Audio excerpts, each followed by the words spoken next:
प्यारे दोस्तों, अस्सलाम वालेकुम। काजी राशिद आपकी खिदमत में हाजिर है। आज ऐसे राइटिंग का पहला लेक्चर है इस सेशन का। और इसमें हम ये सीखेंगे कि ऐसे कैसे लिखा जाता है और ऐसे लिखने के लिए कौन कौन से स्टेप्स जो हैं वो फॉलो करने पड़ते हैं। सबसे पहला जो स्टेप है वो है selection of the topic.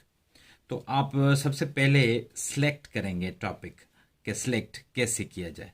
Select the topic.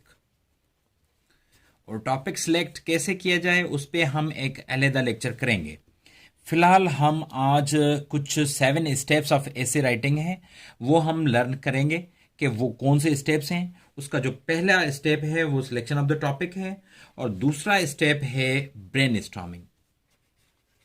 तो ब्रेन स्टॉर्मिंग कैसे की जाती है तो उस पर मैंने कुछ वीडियोस अपलोड किए हैं, लेकिन हम इधर जो ब्रेन स्टॉर्मिंग है वो किस तरह से होती है वो मैं इंशाल्लाह इन डिटेल डिस्कस करूँगा। और उसके बाद इंट्रोडक्शन। इंट्रोडक्शन कैसे लिखा जाए, इंट्रोडक्शन के कौन से इंग्रेडिएंट्स होते हैं, और उसके बाद इंट्रोडक्शन में right placement of thesis statement कैसे होती है। तो वो सारी चीज़ें जो हैं वो हम इन डिटेल डिस्कस करेंगे। और जो इंट्रोडक्शन होता है वो आर्ग्यूमेंटेटिव का एक अलग इंट्रो होता है और फैक्चुअल एसे का एक अलग इंट्रो होता है। वो सारी चीज़ें हम डिस्कस करेंगे कि जो आर्ग्यूमेंटेटिव है वो किस तरह से डील किया जाए और जो फैक्चुअल है वो किस तरह से डील किया जाए। तो वो सारी चीज़ें हैं जो इंट्रोडक्शन में हम डिस्कस करेंगे। और कहा जाता है कि इंट्रोडक्शन एक सेंसिटिव पार्ट ऑफ एन ऐसे होता है, तो इसको हमें बहुत ही ध्यान से डील करना होता है। तो इसको हमें बहुत ध्यान से डील करना चाहिए। और उसके बाद बॉडी ऑफ एन ऐसे। बॉडी ऑफ एन ऐसे में जो हैं वो तकरीबन इफेक्ट्स, काजेस और सॉल्यूशंस ये आते हैं। अगर आर्ग्यूमेंटेटिव ऐसे है तो बॉडी ऐसे में, बॉडी ऑफ एन ऐसे में एंटीथेसिस आता है और उसके बाद इन सपोर्ट और अगेंस्ट आर्ग्यूमेंट्स आते हैं। और यही है बॉडी ऑफ एन ऐसे फॉर आर्ग्यूमेंटेटिव। जो फैक्चुअल ऐसे है उसकी बॉडी किस तरह से डेवलप की जाए, उसमें काजेस, कॉन्सिक्वेंसेस, इफेक्ट्स, सॉल्यूशंस, इस तरह की सारी चीज़ें हैं। और उसको कैसे डील किया जाए, उसको कैसे लिखा जाए और उसके जो right placement of the sentences वो किस तरह से होगा और स्ट्रक्चर ऑफ द सेंटेंसेस किस तरह से होगा, वो सारी चीज़ें हम बॉडी ऑफ एन ऐसे में डिस्कस करेंगे। और उसके बाद कंक्लूजन। ये कंक्लूजन भी बहुत इंपॉर्टेंट है क्योंकि ये ऐसे चेकर का वो टाइम है जिस टाइम पे आपको वो स्कोर देगा, मार्क्स देगा। वो मार्क्स ऐसे तो नहीं देगा, वो इस तरह से। वैसे आमतौर पे कहते हैं कि first impression is last impression. No doubt there is importance of first impression, but I say last impression is also very important impression. तो आप उसको ध्यान से लिखें, कंक्लूजन में मैसेज देना ना भूलें और उसमें सेंस ऑफ रिस्पॉन्सिबिलिटी देना आप ना भूलें। अगर भूल जाएंगे तो फिर चेकर ऑफ एन ऐसे कैन पनिश यू। तो ये बहुत इम्पॉर्टेंट है कंक्लूजन। तो हम इसको डिटेल में डिस्कस करेंगे कि कंक्लूजन होता क्या है, उसके कौन से पार्ट्स होते हैं और उसको किस तरह से ट्रीट किया जाए कि हमें अच्छे नंबर मिले। आउटलाइंस। ये आउटलाइंस मैंने आखिर में क्यों लिखी हैं, 6 नंबर पे क्यों लिखी हैं आउटलाइंस।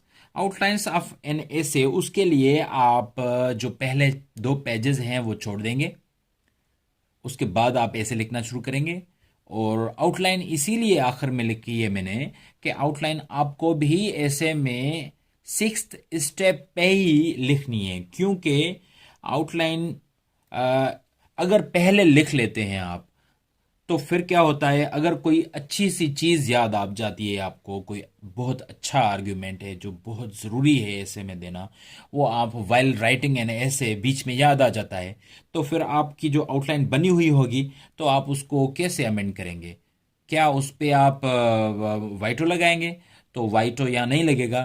इसीलिए बेहतर ये होगा कि आउटलाइन आप आखिर में बनाएं। अगर कोई चीज़ बीच में याद आ जाती है तो आप ऐसे में लिखते जाएं बेशक, और वो आउटलाइन में ज़रूर दे पाएंगे क्योंकि आउटलाइन आखिर में बनेगा।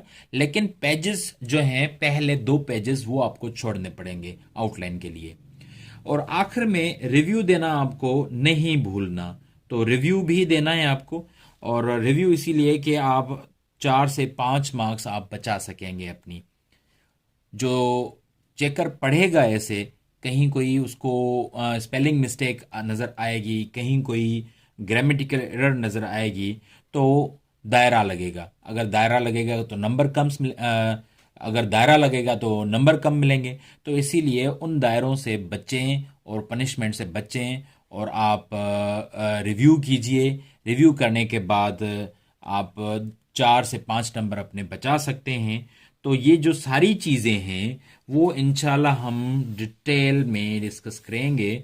और उसके बाद आपको होमवर्क भी दिया जाएगा कि इंट्रोडक्शन, अगर मैं इंट्रोडक्शन आपको सिखाता हूँ कि इंट्रोडक्शन कैसे लिखा जाए, तो मैं आपको होमवर्क दूंगा कि आप इस पे इंट्रो लिखें, और जो आप इंट्रो लिखेंगे वो आप मुझे सेंड करेंगे और मैं आपका चेक करके रीसेंड करूँगा, और मैं वो चेक करके विद कमेंट्स आपके पास सेंड कर दूंगा। और इस तरह से ब्रेन स्टॉर्मिंग है वो भी आपको सिखाऊंगा। पहले तो एक टॉपिक मैं डिस्कस करूंगा और दूसरी टॉपिक मैंने आपको देनी है, वो आप आउटलाइन उसकी जो ब्रेन स्टॉर्मिंग है वो करेंगे, और उसके बाद वो मुझे सेंड करेंगे और मैं देखूंगा कि वो ब्रेन स्टॉर्मिंग आपने कैसे की है। इस तरह से जो सारी चीज़ें मैंने लिखी हैं वो एक एक करके डिस्कस भी करेंगे, और उसके बाद उसका होमवर्क भी मिलेगा।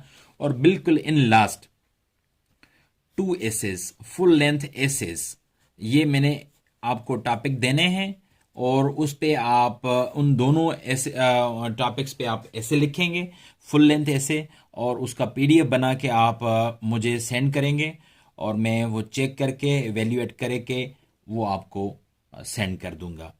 तो आज के लिए बस ये इतना ही लेक्चर। मिलते हैं नेक्स्ट वीडियो में। नेक्स्ट वीडियो में हम जो डिस्कस करेंगे वो सिलेक्शन ऑफ द टॉपिक करेंगे, टॉपिक कैसे सिलेक्ट किया जाता है, और फिर मैंने एक पेपर आपको होमवर्क के लिए देना है, और उसमें से आपको टॉपिक सिलेक्ट करने का तरीका सीखेंगे और फिर मुझे बताएंगे। तो बहुत शुक्रिया, मिलते हैं नेक्स्ट वीडियो में। दीजिए इजाज़त, अल्लाह ने के बाद।